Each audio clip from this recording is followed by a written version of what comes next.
우리 말씀 듣도록 하겠습니다. 기도하겠습니다. 아버지 하나님 감사합니다. 이제 하나님의 사람들과 주의 말씀을 들으려고 하는데, 아버지 하나님, 주의 말씀이 우리 심령 가운데 온전히 뿌려질 수 있도록 우리의 마음을 기경하여 주신 것 감사합니다. 주의 말씀 붙들고 하나님의 사람처럼 말씀 위에 세워지는 놀라운 은혜가 있을 수 있도록 우리 아버지 하나님 은총 베풀어 주시옵소서. 감사드리고 예수님 이름으로 기도드렸습니다. 아멘. 자, 오늘 우리 말씀 보도록 하겠습니다. 오늘 말씀은 사무엘상 12장입니다. 사무엘상 12장이 조금 길거든요. 그래서 앞부분과 뒷부분을 다 봐야 되니까 여러분 성경을 좀 찾는 게 좋을 것 같습니다.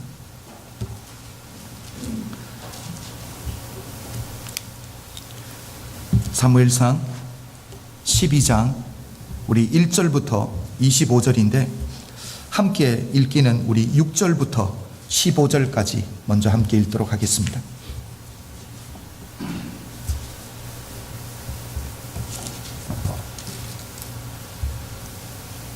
사무엘상 12장 6절부터 우리 15절까지 먼저 함께 읽도록 하겠습니다. 6절입니다. 우리 다 함께 읽을게요. 사무엘이 백성에게 이르되 모세와 아론을 세우시며 너희 열조를 애굽 땅에서 인도하여 내신 이는 여호와시니 그런즉 가만히 섰으라. 여호와께서 너희와 너희 열조에게 행하신 모든 의로운 일에 대하여 내가 여호와 앞에서 너희와 담론하니라. 야곱이 애굽에 들어간 후 너희 열조가 여호와께 부르짖음에 그 두 사람으로 너희 열조를 애굽에서 인도하여 내어 이곳에 거하게 하셨으니 그들이 그 하나님 여호와를 잊은지라. 여호와께서 그들을 하솔 군장 시스아라는 손과 블레셋 사람의 손과 모압 왕의 손에 붙이셨더니 그들이 치매 백성이 여호와께 부르짖어 가로되 우리가 여호와를 버리고 바알들과 아스다롯을 섬김으로 범죄하였나이다. 그러하므로 이제 우리를 원수들의 손에서 건져내소서. 그리하시면 우리가 주를 섬기겠나이다 하매 여호와께서 여룹바알과 벤단과 입다와 나 사무엘을 보내사 너희를 너희 사방 원수의 손에서 건져내사 너희로 안전히 거하게 하셨거늘 너희가 암몬 자손의 왕 나하스의 너희를 치러옴을 보고 너희 하나님 여호와께서는 너희 왕이 되실지라도 너희가 내게 이르기를 아니라 우리를 다스릴 왕이 있어야 하겠다 하였도다. 이제 너희의 구한 왕 너희의 택한 왕을 보라. 여호와께서 너희 위에 왕을 세우셨으니라. 너희가 만일 여호와를 경외하여 그를 섬기며 그 목소리를 듣고 여호와의 명령을 거역하지 아니하며 또 너희와 너희를 다스리는 왕이 너희 하나님 여호와를 쫓으면 좋으려니만은 너희가 만일 여호와의 목소리를 듣지 아니하고 여호와의 명령을 거역하면 여호와의 손이 너희의 열조를 치신 것 같이 너희를 치실 것이라. 아멘. 50년 이상 목회를 하는 남편의 사역을 잘 돕고 그리고 자녀들을 잘 양육한 질 브리스코라는 사모님이 계신데, 그 사모님이 쓰신 책 중에 윙스라는 이 날개라는 책이 있습니다. 자녀들을 신앙으로 교육하면서 있었던 많은 이 일들을 사모님이 책에서 기록하고 있는데, 저는 자녀들과 있었던 일 중에 이 기도에 대해서 자녀들과 나누었던 사모님 이 대화를 여러분에게 한 가지를 소개해 드리기를 원합니다. 언젠가 저녁에 자녀들과 함께 디너 테이블에서 식사를 하고 있는데 사모님의 딸이 이렇게 말하는 거예요. 학교와 공부에 대한 내 생각이 왜 달라졌는지를 알게 되었다라고 이야기를 하는 거예요. 그러면서 딸이 이야기를 계속 이어갑니다. 그 이유는 내 마음과 내 태도를 바꾸어 달라고, 변화시켜 달라고 하나님께 기도했기 때문이라고 그렇게 이야기하는 거예요. 그러면서 말을 계속 이어가는 게, 학교도 똑같고 친구들도 동일한데 내가 기도하고 바뀌고 나니까 모든 것이 바뀌었어요 라고 이야기를 하는 거예요. 여러분, 이렇게 디너 테이블에서 자녀들과 함께 이야기를 하는데 내가 키운 자녀들이 기도의 능력에 대해서 깨닫고 기도에 사람을 변화시키는 능력이 있다라는 것을 깨닫고 이야기하는 것을 들으면서 사모님이 참 많이 감사했다라는 거예요. 내가 자녀들을 그래도 바로 키우고 있었구나 라는 것을 그때 깨닫게 되었다라는 거죠. 그때 마침 또 막내 아들이 그 디너 테이블에서 이렇게 말하는 거예요. 자기도 기도가 필요하다라고 이야기를 하는 거예요. 그래서 막내가 그렇게 이야기를 하니까 어머니가 기특해서 어떤 기도 제목이 있니? 라고 물어봤더니 막내 아들이 학교 밴드에 있는데 자기가 그 밴드에서 제1 클라리넷 플레이어가 되고 싶다라는 거예요. 그래서 어머니가 웃으면서 하는 말이 그런데 너는 절대 연습을 하지 않잖니? 라고 말했더니 아이의 대답이 기가 막혔다고 합니다. 뭐라고 말하냐면 내가 연습을 하면 기도할 필요가 없잖아요 라고 이야기를 하는 거예요. 기도에 대해서 잘못 이해하고 있는 거예요. 그렇죠. 내가 연습하지 않는데도 불구하고 기도하면 하나님이 응답해 주신다라는 잘못된 기도에 대한 생각을 가지고 있었던 거죠. 여러분 무엇입니까? 기도가 무엇입니까? 내가 해야 될 부분 내 삶을 드리지만 그 위에 기도를 통해서 하나님의 은혜가 하나님의 축복이 임할 수 있도록 문을 여는 것이 기도잖아요. 그렇죠? 그래서 목사님인 스튜어드 목사님과 사모님은 자녀들을 위해서 기도해 주는 것 너무 중요한데 자녀들이 기도가 무엇인지 먼저 깨닫게 해주는 것, 이게 아주 중요하다는 것을 깨닫게 됐다는 것. 뿐만 아니라 자녀들을 위해서 기도해 주는 것도 중요한데 더 중요한 것은 바로 자녀들이 스스로 기도하는 사람들로 세워주는 것, 이게 너무 귀중하다는 것을 뽑았다는 것. 여러분 그렇잖아요. 부모가 기도하기 때문에 부모님에게 모든 기도를 맡긴다라는 것, 이건 옳은 게 아니거든요. 그렇죠?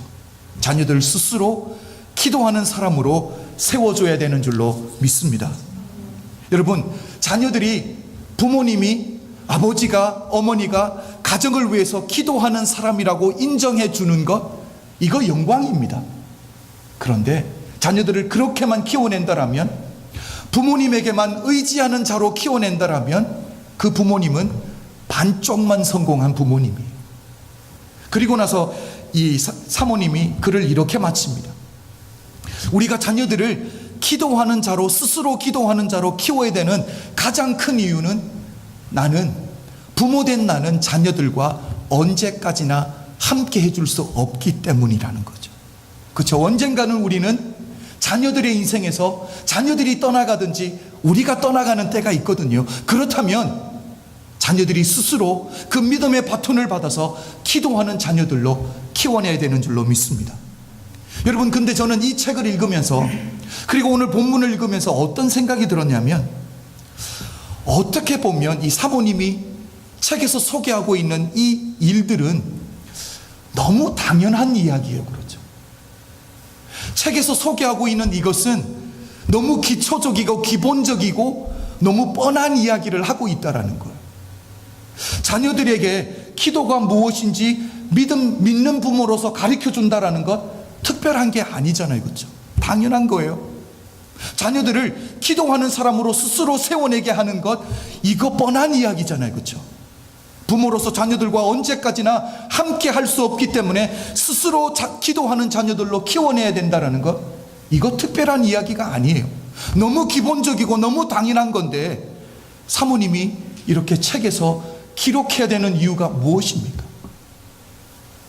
성경에서 이렇게 기본적인 이야기를 계속 반복해서 이야기해 줘야 되는 이유가 뭘까요? 저는 두 가지를 한번 생각해 봤습니다. 첫 번째는 너무 중요한 이야기이기 때문에 반복해 주는 게 아닐까. 두 번째는 이런 생각을 해봤어요. 우리가 모두가 인정하지만 너무 기본적이고 당연한 거고 뻔한 이야기인데 이렇게 사는 사람이 그리 많지 않기 때문에. 여러분 한번 생각해 보십시오. 이것이 너무 기본적인 것, 당연한 것, 뻔한 것이 잘 지켜지고 있으면 이렇게 반복해서 성경이나 이런 책에서까지 기록해서 우리에게 알려줘야 될 이유가 있을까라는 생각을 저는 한번 해보았습니다. 오늘 본문을 보셔도 역시 마찬가지예요. 오늘 본문은 우리가 잘 알고 있듯이 사무엘 선지자의 유언과 같은 이야기입니다. 그러니까 백성들 앞에서 마지막으로 주는 고별 설교입니다. 여러분 한번 생각해 보십시오. 마지막 설교예요. 백성들 앞에서 내가 줄 수 있는 마지막 설교라면 뭔가 새로운 것, 뭔가 특별한 것을 줘야 될 것 같은데, 우리 오늘 본문을 읽었지만 어떻습니까? 사무엘 선지자가 이야기해 주는 건 너무 당연한 것, 너무 기본적인 것, 너무 뻔한 이야기를 또 해주고 있다는 거죠. 어떤 이야기들을 해주고 있나 한번 볼까요? 우리 먼저 14절을 보도록 하겠습니다. 여러분 성경을 보셔야 됩니다.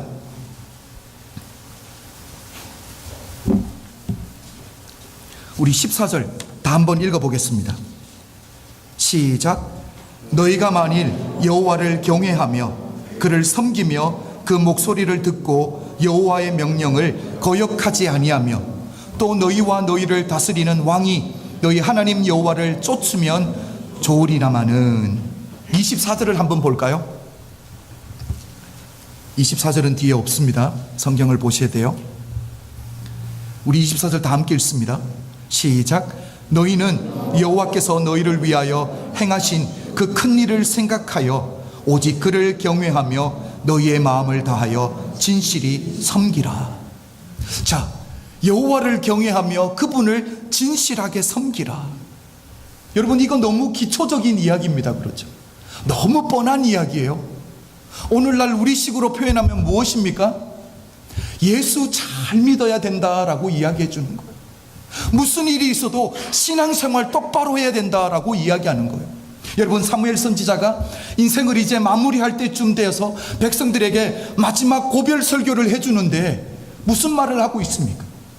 내가 한평생을 살아보니까 예수 잘 믿는 것보다 잘하는 게 없더라라고 이야기해 주는 거. 성경에 나타난 많은 하나님의 사람들이 있습니다. 성경의 사람들이 자기 인생들을 마무리하면서 자녀들에게 남겨주는 이야기들이 있고요. 그리고 또한 백성들을 향해서 남겨놓는 고별 설교나 유언들이 많이 나와 있습니다. 여러분 마지막이니까 자기가 인생을 한평생 살면서 가장 소중하다고 느꼈던 엑기스만을 전해줄 거 아니에요. 그렇죠? 그런데 그런 고별 설교나 마지막 유언들을 보면 여러분 특별하고 새로운 것들이 없더라니까요. 여러분 우리가 잘 아는 솔로몬이 전도서 1장을 보면 2절에서 뭐라고 말합니까? 인생을 다 살고 인생의 모든 것을 다 누려본 사람이 뭐라고 말합니까? 헛되고 헛되며 헛되고 헛되니 모든 것이 헛되도다. 헛되다는 걸 5번 반복하는 거. 예수 섬기는 거 외에 내가 다 해봤는데 그건 다 헛되더라 라고 이야기를 하는 거. 우리 작년에 여호수아서를 끝냈습니다. 그렇죠? 여호수아가 고별 설교를 할 때 여호수아서 24장 15절을 보면 이렇게 말합니다. 만일 여호와를 섬기는 것이 너희에게 좋지 않게 보이거든 너희 열조가 강 저편에서 섬기던 신이든지 혹 너희에 거하는 땅 아모리 사람의 신이든지 너희 섬길 자를 오늘날 택하라. 오직 나와 내 집은 여호와를 섬기겠노라. 아멘. 뭐라고 말합니까? 오직 나와 내 집은 여호와를 섬기겠노라. 여러분 여호수아가 뭐라고 말합니까? 본인은 이미 결단이 끝났다라는 거. 너희의 결단이 무엇이냐라는 거예요. 나는 내 가정은 예수만 섬기는 가정 되겠다라는 거예요. 예수 잘 믿겠다라는 거예요. 그렇다면 너희의 결단이 무엇이냐라는 거예요. 여러분 오늘 여호수아가 자기의 이 고별 설교에서 너희가 섬길 신을 선택하라라고 이야기하니까 백성들에게 선택권을 주었다라고 생각하면 결코 잘못된 거예요. 너희가 섬길 신을 너희가 마음대로 정하라는 게 아니에요. 여러분 이게 무슨 뜻입니까? 내가 한평생 살아보니까 하나님 한 번 붙들고 좌우로 흔들리지 아니하며 주님 붙들고 예수 잘 믿는 이게 최고인데 너희도 그렇게 결단해달라는 것 아닙니까?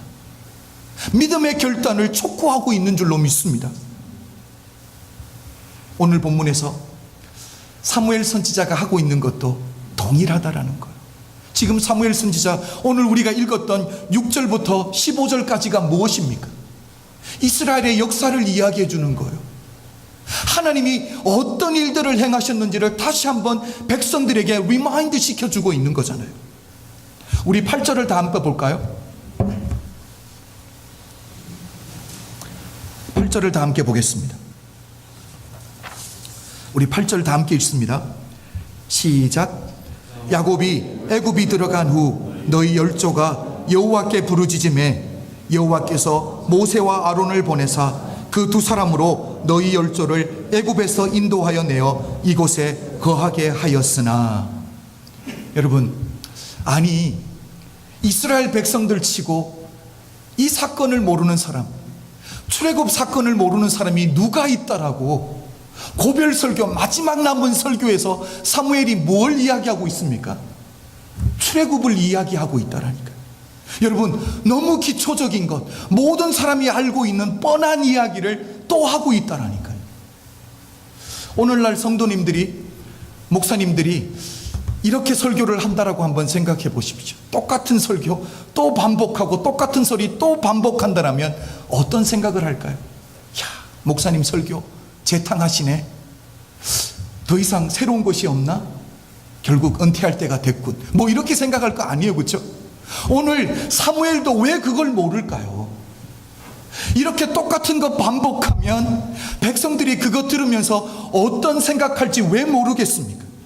그런데 마지막이라고 생각하니까 마지막 가장 좋은 것, 가장 엑기스를 전해줘야 되는데 그게 뭐냐라니까요. 이거 외에 더 좋은 게 없다라니까요.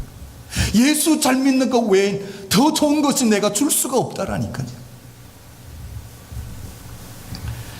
여러분, 8절부터 12절까지를 보면 짧은 5절입니다. 그렇죠?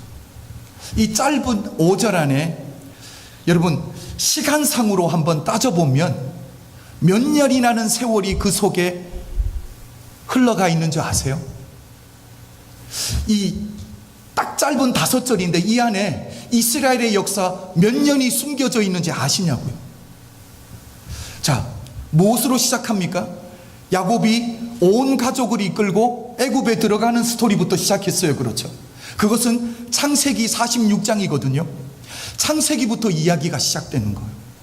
그리고 나서 창세기 마지막 부분이 무엇입니까? 요셉을 모르는 왕이 애굽의 왕이 되었어요. 그렇죠? 그래서 이스라엘 백성들은 결국 노예로 전락하게 됩니다. 그래서 하나님 앞에 출애굽기 시작이 무엇입니까?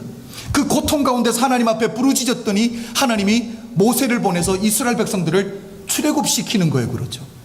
여러분, 이 8절 안에만 지금 몇 년이 포함된 거예요? 최소한 400년이 포함된 거예요. 그렇죠? 최소한 400년이에요. 그리고 모세가 이스라엘 백성들을 광야에서 약속의 땅까지 인도하는 건 몇 년요?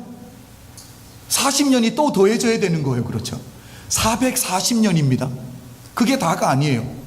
이제는 모세를 이어서 여호수아가 하나님의 능력의 손에 붙들려서 하나님의 그 약속의 땅 가나안 땅을 정복하고 12지파에게 기업들을 다 나누어 주는데 또 몇 년이 들어가죠?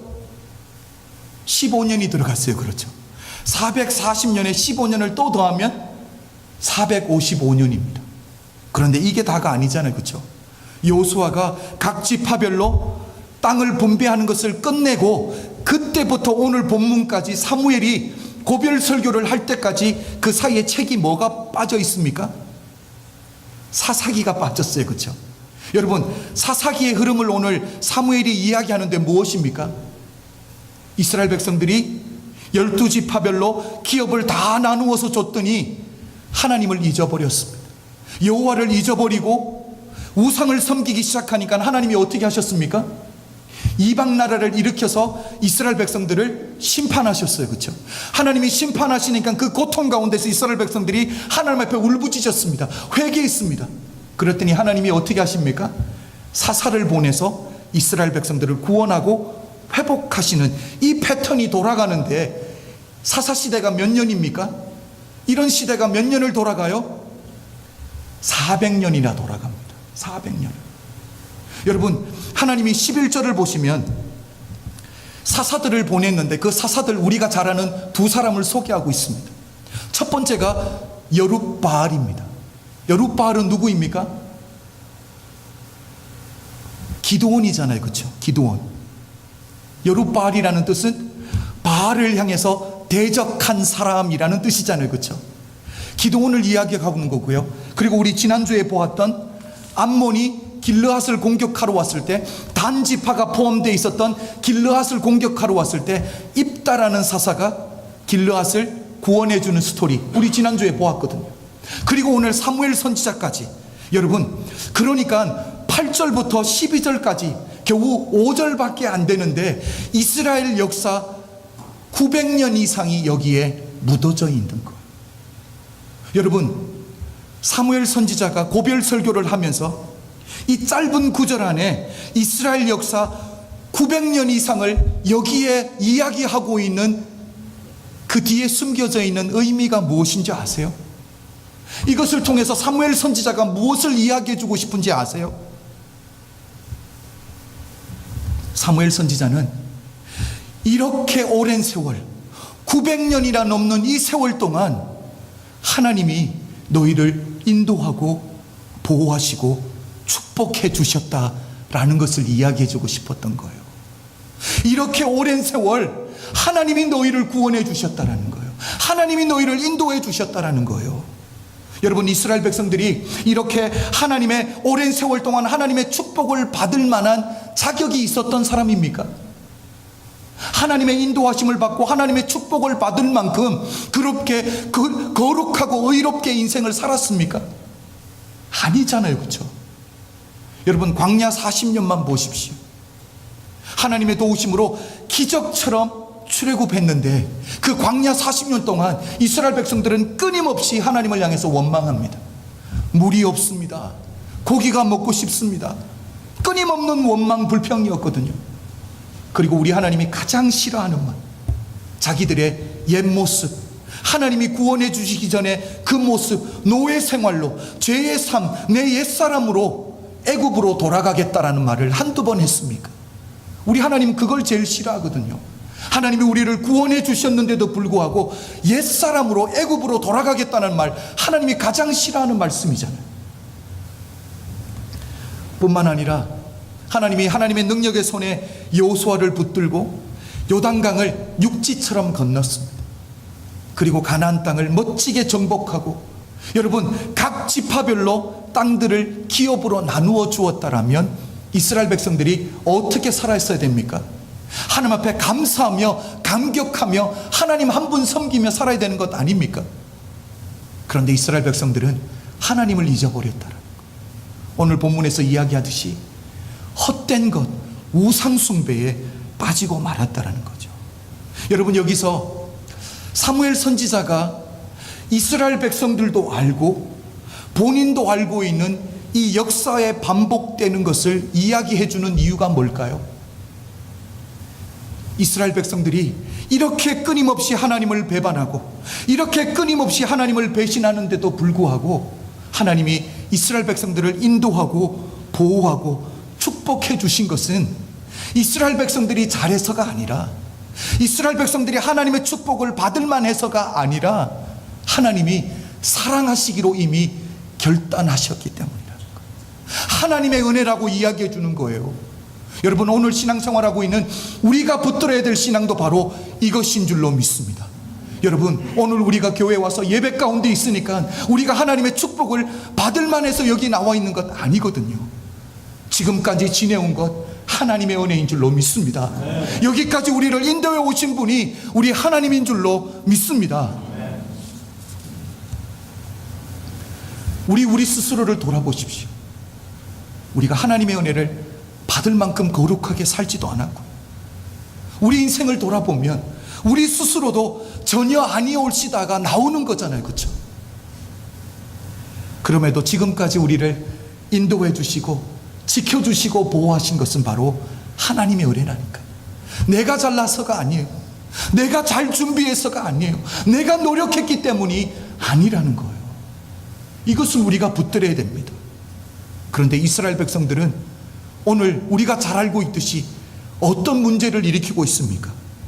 이렇게 하나님이 이스라엘 백성들을 인도해 주시고 보호해 주고 축복해 주셨는데 이스라엘 백성들은 무엇을 요구하고 있습니까? 왕을 요구했다니까. 이게 무슨 뜻입니까? 하나님을 버렸다라는 뜻이거든요. 더 이상 하나님이 우리를 다스리는 왕으로 인정하지 않겠다라는 거예요. 여러분, 이것을 통해서 사무엘 선지자가 외치는 외침이 무엇입니까? 하나님의 백성은 하나님의 전적인 주권 아래 있을 때에, 하나님의 전적인 권위 아래 있을 때 이것이 축복이라고 이야기해 주고 있는 거예요. 여러분, 하나님의 백성이 머물러야 될 자리가 어디입니까? 바로 하나님의 전적인 주권 아래인 줄로 믿습니다. 여러분, 한번 생각해 보십시오. 우리 인간의 죄악됨이 늘 어디서부터 시작되는 것입니까? 인간의 죄악됨이 어디서부터 시작됩니까? 바로 내가 있어야 될 그 자리, 내가 지켜야 될 그 자리를 지키지 아니할 때 우리 인생에 죄가 들어온 거예요. 여러분, 아버지가 지켜야 될 그 자리를 지키지 아니하면, 어머니가 지켜야 될 그 자리를 지키지 아니하면 가정은 결코 지켜질 수 없습니다. 여러분, 성경에 나오는 첫 번째 질문이 무엇인 줄 아세요? 첫 번째 질문. 아담과 하와가 하나님 앞에 범죄하고 두려워서 숨었을 때 하나님이 아담을 부르시는 것입니다. 무엇이에요? 내가 어디 있느냐? 내가 어디 있느냐? 여러분, 이 어디 있느냐라는 질문은 장소적인 개념의 질문이에요. 그렇죠? 네가 어디 있느냐? 아담아, 어디 있느냐? 하나님이 아담이 어디 있는지 몰라서 물어보시는 거예요? 이 장소적인 개념의 질문은 아담이 지금 있어야 될 그 자리, 지켜야 될 그 자리 지키지 못했다라는 게 숨겨져 있거든요. 그리고 또한 한 가지가 더 숨겨져 있습니다. 무엇입니까? 아담아, 네가 있어야 될 그 자리로 돌아가라라는 거예요. 네가 있어야 될 자리가 어딘지 생각하라라는 거예요. 여러분, 이 질문 안에는 하나님이 아담을 회복시켜 주시고 싶은 하나님 아버지의 마음이 포함되어 있는 줄로 믿습니다. 여러분, 그것을 결코 잊으면 안 되는 거예요.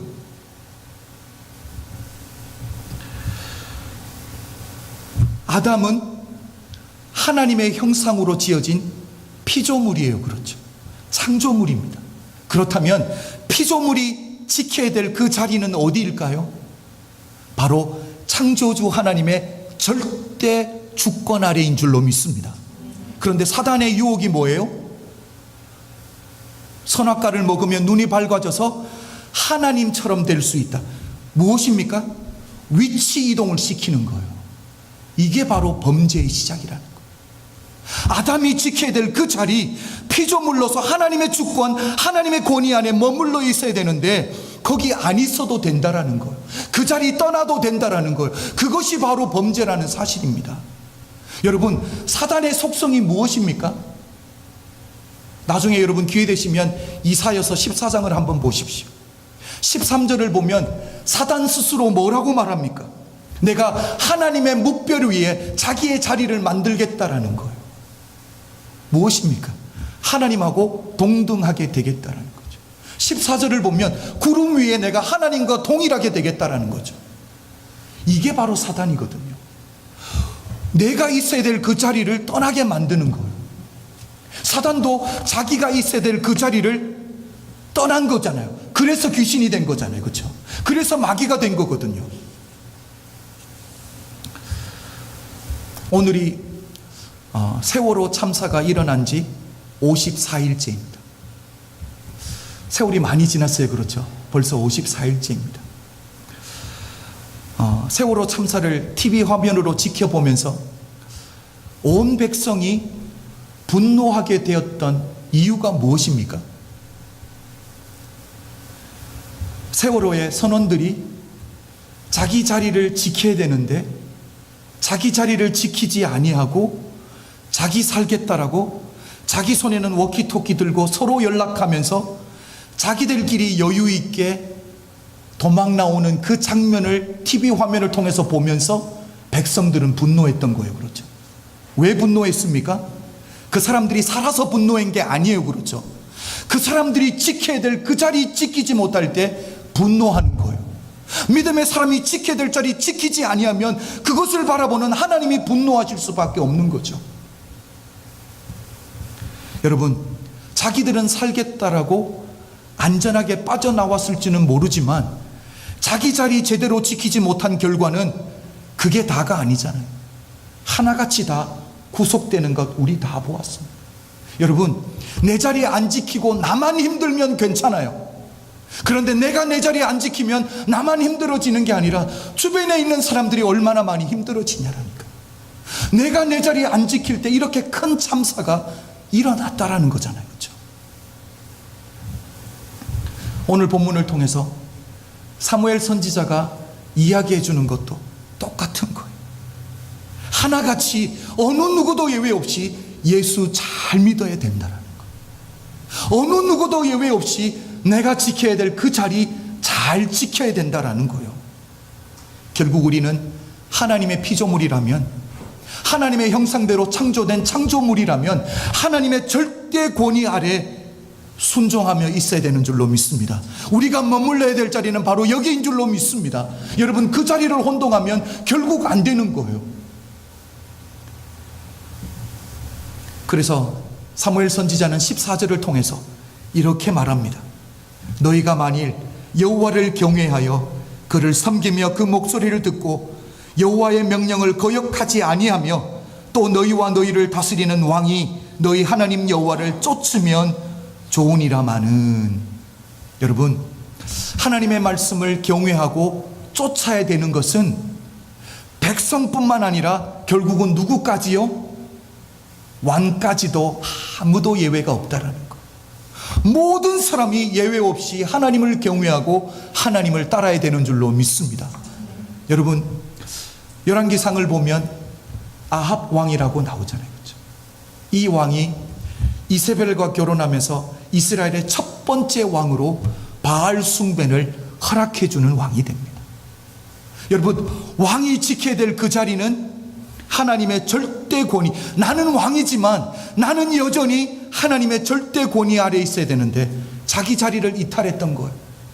그런데 나만 힘들어지는 게 아니잖아요. 나만 바알 숭배하는 게 아니라 온 이스라엘 백성들로 하여금 바알을 섬기게, 우상 숭배에 빠지게 하는 왕이 되었다라는 거예요. 내 한 사람이 이렇게 중요하다라는 사실입니다. 사랑하는 성도 여러분, 하나님이 우리 각자에게 맡겨준 자리가 다 있는 줄로 믿습니다. 내가 지켜야 될 자리가 있습니다. 첫 번째는 무엇입니까? 하나님의 자녀답게 거룩하게 이 땅 가운데서 구별된 자처럼 내 자리를 지켜야 되는 줄로 믿습니다. 가정에서는 어떻습니까? 부모로서 또한 자녀로서 지켜야 될 자리를 지켜야 되는 줄로 믿습니다. 뿐만 아니라 교회에서, 우리가 생활하는 교회 바깥인 사회에서도 하나님의 자녀로 거룩하게 구별된 자들로 세워져야 되는 줄로 믿습니다. 여러분, 우리가 이렇게 거룩한 자들로 구별되어야 되는 이유가 무엇입니까? 왜 이렇게 우리가 이 땅 가운데서 교회뿐만 아니라 교회 바깥에서까지 하나님의 사람들로 몸부림치며 살아야 되는 이유가 무엇이냐라니까요. 바로 우리가 얻어야 될 영혼이 교회 밖에 있는 사람들이기 때문이에요. 여러분, 내가 세상에서 내 마음대로, 내가 원하는 대로, 내가 하고 싶은 말, 내가 하고 싶은 행동 다 하고 살면 내 삶을 보고 어느 누가 교회를 찾아오게 싶겠냐라니까. 그래서 내가 몸부림을 쳐야 되는 거예요. 오늘 사무엘 선지자를 볼까요? 이것 하나 때문에 한평생을 얼마나 자기가 거룩하게 하나님 앞에서 살아드리기 위해서 몸부림쳤는지를 모릅니다. 여러분, 우리 3절과 4절 다 한번 읽어보겠습니다.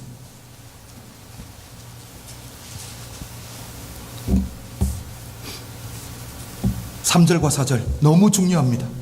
우리 다 한번 읽어봅니다. 3절입니다. 시작. 내가 여기 있나니 여호와 앞과 그 기름 부음을 받은 자 앞에서 내게 대하여 증거하라. 내가 네 소를 취하였느냐, 네 나귀를 취하였느냐, 누구를 속였느냐, 누구를 압제하였느냐, 내 눈을 흐리게 하는 뇌물을 네 손에서 취하였느냐. 그리하였으면 내가 그것을 너희에게 갚으리라.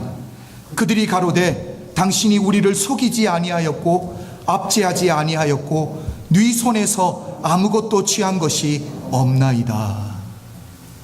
여러분, 사무엘이 백성들 앞에서 이야기하는 게 무엇입니까? 내가 하나님이 세워주신 선지자라는 이유 때문에 내가 너희들로부터 받은 게 뭐가 있느냐? 내가 거짓말한 적이 어디 있느냐? 내가 가지고 있는 이 권위로 너희를 압제한 적이 언제 있느냐? 내가 너희로부터 뇌물을 받은 적이 언제 있느냐? 멋지게 이야기하는데 백성들이 뭐라고 말합니까? 그런 적 없다라는 거예요. 여러분, 저는 사무엘을 보면서 야, 당당하게 살았구나. 여러분, 일정 기간 이렇게 사는 것도 쉽지 않을걸요. 그런데 사무엘은 절대 권력에 앉아있는 그 자리에서 평생을 이렇게 살았다는 거. 뭐라고 말합니까? 내 스스로도 나는 거룩하게 살았던 것 인정한다. 하나님도 인정하신다. 너희도 인정하느냐라고 물었는데 백성이 그렇습니다 라고 인정하는 거. 여러분, 제가 질문을 한번 할까요? 자기가 가지고 있는 권력과 힘으로 사람들로부터 뭔가를 받지 아니하고, 취하지 아니하고, 도적질 아니하고, 거짓말 아니하고, 여러분, 또한 뇌물을 받지 아니하고, 이거 어떤 특별한 잘하는 이야기예요? 아니면 어느 누구든지 이렇게 살아야 되는 거예요? 내가 가지고 있는 권력으로 힘없는 사람 압제하지 아니하고 살아가는 것, 어떤 특별한 걸 요구하는 거예요? 당연히 그렇게 살아야 되는 거예요. 그렇죠. 들어보면 당연히 다 그렇게 살아야 되는데 우리가 사무엘을 보면서 우와라고 이야기하는 건 뭐예요? 당연한 건데 나는 그렇게 못하니까. 당연한 건데 사회에서 보면 그렇게 권력 있는 사람들은 그렇게 살지 못하고 있기 때문에 우화가 나오는 거잖아요. 그렇죠? 여러분, 이것을 사무엘은 평생을 이렇게 살았다라는 거. 이것이 바로 믿음의 사람이 걸어가야 될 길인 줄로 믿습니다. 여러분, 디모데전서 3장을 보면 감독의 직분을 맡을 자, 교회에서 장로님입니다. 장로님에게 요구되는 상황들이 많이 있는데 그 중에 하나가 뭐냐면 외인으로부터도 인정을 받아야 된다. 이것은 교회 밖에 있는 세상 사람들, 믿음이 없는 사람들로부터도 그 삶을 인정받는 사람이 세워져야 된다. 여러분, 사무엘은 스스로도 인정하고 하나님도 인정하고 주변의 사람들도 인정했습니다. 그리고 떳떳하게 물어봤습니다. 내가 그런 적 있냐라고. 여러분, 우리 가운데 이렇게 떳떳하게 사무엘처럼 이 질문을 할 수 있는 사람이 과연 몇 명이 있을까요? 저는 자신 없습니다. 저는 자신 없습니다. 이렇게 못 산다라고 포기해서는 아니 되는 줄로 믿습니다. 그래서 우리는 하나님의 은혜가 필요한 거예요. 이렇게 기본적이고 기초적이고 뻔한 것, 힘이 있으면서 사람들을 압제하지 아니하고, 사람들로부터 빼앗지 아니하고, 거짓말하지 아니하고, 뇌물을 취하지 않는 것, 너무 기초적인 거 뻔한 건데 이렇게 살기 힘들다라는 거예요. 그렇기 때문에 기본도 안 되기 때문에 우리는 하나님의 은혜가 필요한 사람들인 줄로 믿습니다. 여러분, 나 혼자 스스로 여기까지 왔다고 절대로 착각하면 안 됩니다. 제가 설교를 시작하면서 질 브리스코 사모님이 막내 아들인 피트에게 그 기도 있잖아요. 제1 클라리넷 플레이어가 되려면 무엇입니까? 연습 안 하고 나는 기도만 해, 이게 되는 게 아니잖아요. 내가 할 부분은 하고 기도를 통해서 하나님의 은혜가 흘러올도록 기도해야 되는 줄로 믿습니다. 이것이 우리의 삶이 되어야 되는 거예요. 여러분, 실력을 갖추십시오. 여러분이 인생에 살아가면서 정말 세상에서 탁월한 자가 되기 위해서, 우리 수요일 날 보았듯이 통달한 자가 되기 위해서 갈고 닦으십시오. 그런데 그걸로만은 부족하다라는 사실, 그 위에 하나님의 은혜가 임해야 되는 줄로 믿습니다. 여러분, 우리가 지켜야 될 그 자리는 하나님의 절대 권위 아래 있으면서 하나님의 은혜를 사모하는 삶이 축복된 삶인 줄로 믿습니다. 그래서 저는 오늘 설교를 여러분들과 마지막으로 찬양하고 싶은 게 바로 주 은혜임을이라는 찬양입니다. 우리 마지막으로 불렀지만 그 가사를 보면 살아가는 이 모든 순간 주의 은혜임을 나는 믿네라는 가사예요. 여러분, 우리가 일어서서 우리 찬양으로 우리의 신앙을 고백하도록 하겠습니다.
아버지 하나님, 그렇습니다.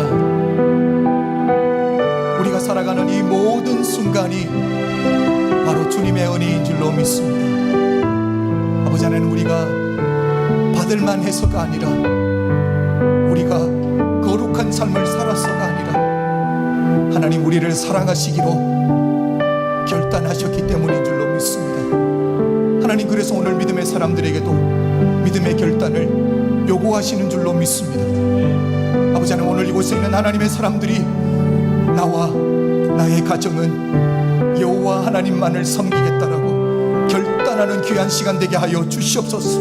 아버지 하나님, 이 세상을 사는 동안에 무슨 일이 있어도 하나님 우리 가정만큼은 예수로 성공하는 가정 되겠습니다. 예수만 붙드는 가정 되겠다라고 결단하며 주님 앞에 나올 수 있도록 하나님의 사람들을 붙들어 주시옵소서. 아버지 하나님, 이 시간 하나님의 사람들과 예배 가운데 나오면서 빈손으로 나오지 아니하고 하나님이 우리에게 허락하신 그 축복을 가지고 나왔습니다. 하나님, 이것은 우리의 일부분이 아니라 이것이 우리의 전부인 줄로 믿습니다. 이것이 바로 우리의 신앙인 줄로 믿습니다. 사랑하는 성도님들이 드린 것들을 통해서 하나님 나라가 온전히 세워지게 하여 주시옵소서. 주의 복음이 전해지도록 축복하여 주시옵소서. 드린 손들은 우리 하나님 말씀하신 대로 흔들어 눌러 넘치게 주시는 하나님의 복을 받아 누리게 하여 주시옵소서. 지금은 우리 주 예수 그리스도의 은혜와 독생자를 아낌없이 허락하신 하나님 아버지의 극진하신 사랑과 성령님의 감화감동 역사하심이 오늘 이곳에 모인 모든 성도님들 머리 위에 지금부터 영원토록 함께 계실지어다. 아멘.